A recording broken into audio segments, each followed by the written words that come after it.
rancangan keselamatan dari Tuhan yang perlu kita hidupi, yang membuat kita kuat, yang membuat kita terus berharap kepada Tuhan. Jadi mari kita hidup kudus, saudara, supaya kita bahagia. Jadi supaya kita bisa hidup dalam kasih dan kekudusan, kita harus takut sama Tuhan. Nah, sebagai orang aneh, kita harus sadar kadang-kadang kita bisa terpengaruhi. Nah, oleh karena itu kita harus mempengaruhi dengan cara kita memurnikan diri, singkirkan dosa-dosa dan segala jenis kejahatan, kemunafikan, kedengkian, dan fitnah. Jadi yang kita bawa insight ini bagaimana kita semua bisa terus diajar, itu akan diuji di luar sana.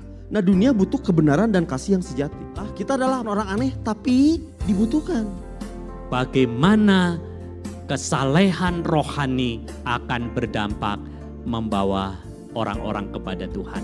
Tuhan masih bekerja di tengah-tengah keluarga-keluarga Kristen, dapat menjadi kesaksian di tengah-tengah dunia. Hidup ini kita yang menentukan bahagia atau tidak seringkali, saudara. Bukan lingkungan. Makanya kita harus menjaga mulut kita tidak membalas kejahatan dengan kejahatan. Tujuannya untuk apa? Kenapa Tuhan izinkan menderita? Karena Tuhan ingin kita untuk menjadi seperti Kristus. Karena gambaran ketika kita diciptakan, kita sudah digambarkan segambar dan serupa dengan Allah. Oleh karena itu Kristus datang untuk memulihkan gambar dan citra yang rusak itu. Jadi tujuan kita hidup, tujuan Allah menunjukkan kekuatannya supaya Allah bisa dilihat dalam pribadi Yesus Kristus yang mati di kayu salib. Sosok Yesus Kristus yang punya kekuatan itu harus terlihat di dalam Kristus kecil yang kita sebut orang Kristen.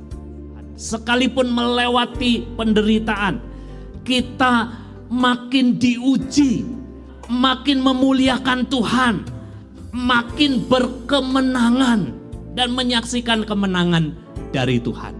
Kita itu semua gembala. Kita harus bisa menggembalakan domba-domba, orang-orang yang dipercayakan kepada kita untuk digembalakan. Maka kamu apabila gembala agung datang, kamu akan menerima mahkota kemuliaan yang tidak dapat layu. Ini yang kita rindukan.